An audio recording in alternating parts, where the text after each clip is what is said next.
আজ মালদায় দাঁড়িয়ে সীমান্ত নিয়ে সাধারণ মানুষকে সতর্ক করার পাশাপাশি দলীয় নেতাকর্মীদের মানুষের অভাব অভিযোগ শুনতে নয়া দাওয়াই দিয়েছেন মমতা বন্দ্যোপাধ্যায়। সপ্তাহে একদিন গরিবের বাড়ি যাওয়ার পরামর্শ। মালদার সভা থেকে সরকারি আধিকারিকদের পাশাপাশি জনপ্রতিনিধিদেরও বার্তা দিয়েছেন মুখ্যমন্ত্রী। তার আমলে কার্যত মানুষের দুয়ারে পৌঁছে গিয়েছে সরকার।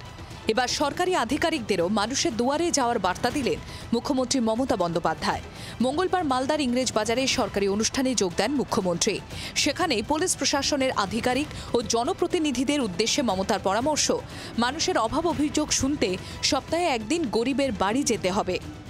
আমি সবাইকে বলবো, সপ্তাহে অন্তত একদিন 1 ঘন্টা করে গরিব মানুষের বাড়িতে যান, তাদের সাথে মিশুন। যার ক্ষমতা নেই একটু চা পাতা কিনে নিয়ে যান, একটু দুধ কিনে নিয়ে যান, একটু চিনি কিনে নিয়ে যান এবং তাদের বাড়িতে বলুন, আসুন আমিও চা খাই, আপনাকেও চা খাওয়াই। এইটুকু কাজ করতে বেশি টাকার প্রয়োজন হয় না, আর এর জন্য কারো কাছে চাইবার প্রয়োজন হয় না। সরকারি পরিষেবা পেতে কেউ যাতে টাকা না দেন তা নিয়েও সতর্ক করে দিয়েছেন মুখ্যমন্ত্রী। সরকারি পরিষেবার জন্য এটা রাজ্য সরকার ডাইরেক্ট টাকা দেয়, কেউ কাউকে 1 পয়সাও দেবেন না। যদি কেউ টাকা চায় সে যেই হোক পুলিশে গিয়ে ডায়েরি করবেন, না হলে সরাসরি মুখ্যমন্ত্রী একটা আছে, ওখানেও আমাকে অভিযোগ জানাতে পারেন।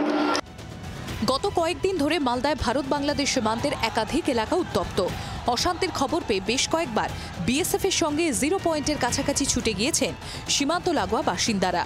এতে ইংরেজ বাজারের অনুষ্ঠান থেকে এ নিয়ে স্থানীয়দের সতর্ক করে দিলেন মুখ্যমন্ত্রী। দেখার দায়িত্ব বিএসএফ এর, যদি কোনো অন্যায় হয় আমরা দেখে নেব, কিন্তু মনে রাখবেন বিএসএফ এর সাথে যদি ওদের বচসা হয় আপনারা গ্রামের লোকেরা সেখানে যাবেন না। আর পুলিশকে বলবো, মাইক্রোফোন অ্যানাউন্স করে বলবেন যে আমাদের ইন্ডিয়ান লোকেরা এপারে চলে আসুন, বাদ বাকিটা প্রশাসন দেখে নেবে। এর পাশাপাশি জঙ্গিদের ঘুঘুর বাসা ভাঙতেও স্থানীয়দের বার্তা দিলেন মমতা। লক্ষ্য রাখবেন যেন কোনো সমাজ বিরোধী কোনো জঙ্গি কারো হোটেলে বা কারো বাড়িতে ভাড়া নেওয়ার নাম করে বাসা বাঁধতে না পারে। কোনো সমাজ বিরোধী তারা যেন ঘুঘুর বাসা বানাতে না পারে, এটা মাথায় রাখবেন। তাহলে সেটা দেশের ক্ষতি, সমাজের ক্ষতি, রাজ্যের ক্ষতি।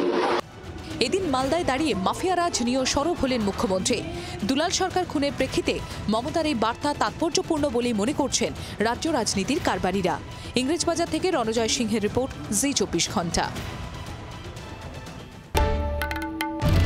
বাংলার আওয়াজ, বাঙালির আবেগ, জি 24 ঘন্টা।